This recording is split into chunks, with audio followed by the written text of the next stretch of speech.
Hi there, Steve Stine here again. I am going to be teaching you a song from Kiss off of Kiss Alive 2 called I Want You. This was a request I had, and please make sure if you have any requests that you click on the link, and I would be more than happy to teach you the songs that you're interested in learning. Now, this song generally, as most Kiss stuff, is tuned down a half step.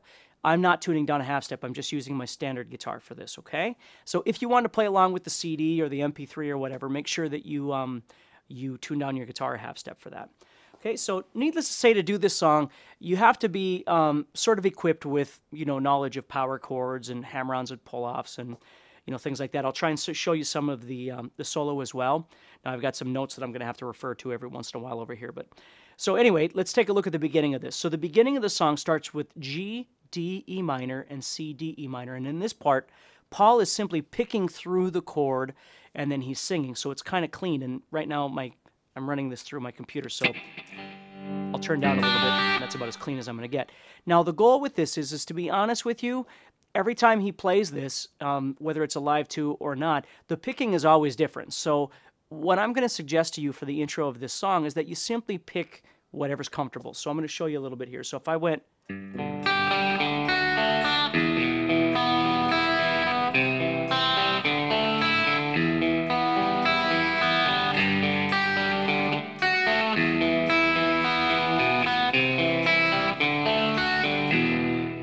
And that's basically what you'd be doing, is you would just be picking a static group of eighth notes across this thing, and it doesn't really matter what you're picking. Okay, if it's more comfortable for you as a player to make like a pattern that's consistent every time, where you're playing certain strings or a certain movement of your pick, so be it. If you'd rather just randomly pick through the chords like I did, you could do that too. The one thing I try and teach with a lot of my students is to understand that there's a time and a place to learn something absolute, which this song will have. And then there's a time and a place to just play whatever's comfortable for you, because the truth is the players that you're listening to don't always play them verbatim the same way. So you're wasting your time by trying to play something exactly the same. I shouldn't say you're wasting your time, but you certainly could be, when you could just be kind of enjoying playing the song. So I'm going G, D, E minor, C, D, E minor. So it sounds like this. Then C, D, E minor. Then it starts all over.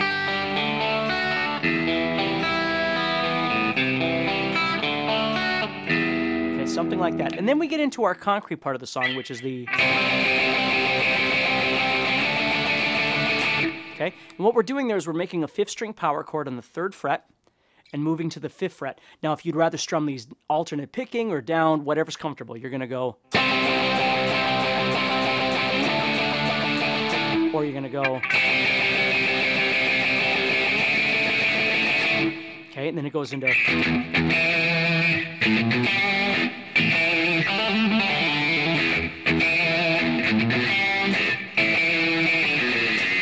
And that's the lick for the chorus. So what we're doing here is we're coming off that 3 to 5, to the 5, and then you're going to go into this, sorry. So you're going to palm mute the 6th string, you're going to hit it twice. And right there you're going to the 7th fret of the 5th string, and you're not going to palm mute that. Okay? Then you're going to play 5, 6, 7 on the 6th string. And then you're going to go to the 5th fret of the 4th string. So you're going to string skip over the 5th string. Now for me, it makes more sense to do this with alternate picking. But again, if you'd rather do it down picking and it's comfortable for you, by all means, go ahead and do that as well. So let me show you what we got here. So we're going 3, 5, then we go into... So then we come out of that with that same 007.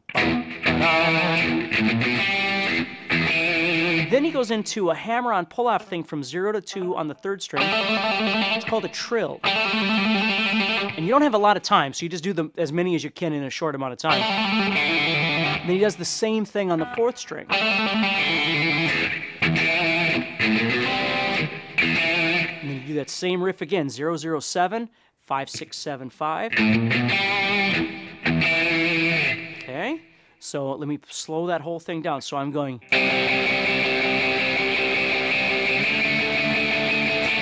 Then...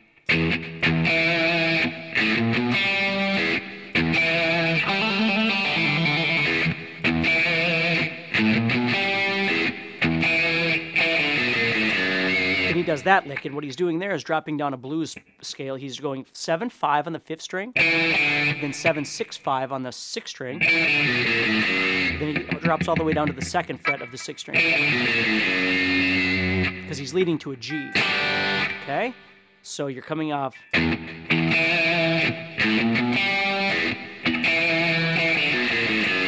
Now here, we're going to play G to E, or G to A, and you can play it as 3 to 5 on the 6th string as power chords. You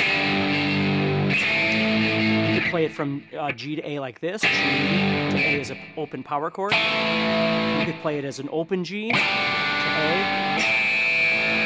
Again, it doesn't really make any difference, just whatever's more comfortable for you and whatever makes more sense in your head. So I'm going to be going from this open G idea to an A power chord.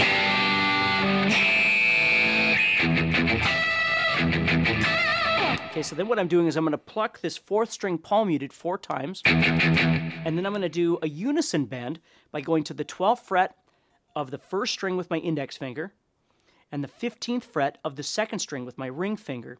And I'm going to use my middle finger on the 2nd string as well to help bend that 2nd string up. So I'm going to bend the 2nd string while keeping the 1st string intact, and they're going to become the same pitch. You've probably heard those bends before. So you're going. And if you can add a little vibrato at the end, it sounds really nice too. So once you get it up to where you want, then you just shake the ring finger string, the 2nd string, a little bit and give it a little vibrato. Okay? So I'm coming off G to A to G again, A, and do it again. G to A, and then you're going to go to a 3rd fret power chord on the 5th string, and then you're going to do what many people call a slash chord, and that's when you take your index finger and you move down 1 fret like this. You're going to move to the 2nd fret. Now when you do that, if you're using your pinky, you need to take your pinky off and either not play that string at all, the 3rd string, or you can take your middle finger and you can go to the 3rd string, 4th fret, with your middle finger like this. Because these guys are octaves, if you didn't know that. Your 1st finger and your pinky are octaves.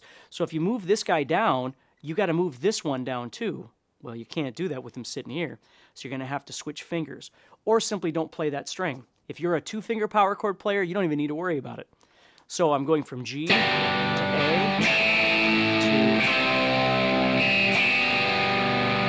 See that? So that's what you want to do. And then we're going to go to A, and then G, and then we're going to go to a B power chord by going to the 2nd fret. So it sounds like this. It goes G, A, C, B, A, G, E. And again, you can decide how you want to strum it in there, if you just want to strum once per chord or whatever. So let me put that together now so you can hear it in context. So I'm going to be doing the verse, okay? So here we go.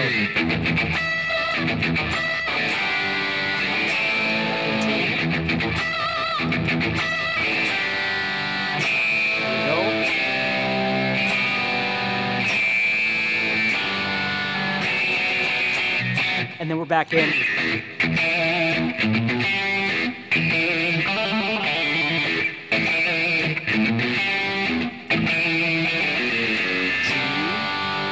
Back into G, A, and back to the riff. G, A, C, B, A, G, B, back to the chorus.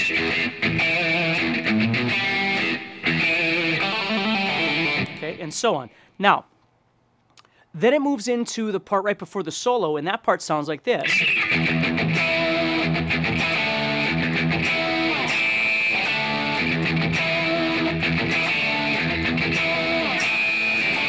Okay, so what you're doing here, and I'll give you a couple options, you're going to go to the 7th fret of the 5th string and make a power chord there, and you're going to pluck that 6th string 4 times palm muted, and you're going to strum that E power chord. Then you're going to slide from, well, you're not really sliding, I guess you are, but you're going to strum them both. You're going from 7 to 5. And you want to pick them both, so you have... And then you're going to go from A to D.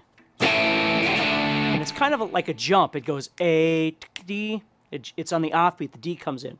So you could go to A down here and D there, or A, D here. You could go A, D here. Okay. Again, just whatever's comfortable for you. So the way I was doing it was I was going from A down here to D up here. So let me try it from this A here. So if I go...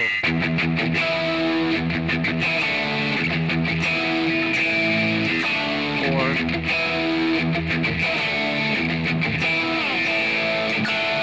I could do it that way too. So just whatever's comfortable for you. Okay, so we've got our intro. Again, mapping this out. We've got our intro, which was G, D, E minor, C, D, E minor, and then we go into the da-da-da-da-da-da-da-da-da-da, which is the C to D power chord thing. Then we go into our chorus riff.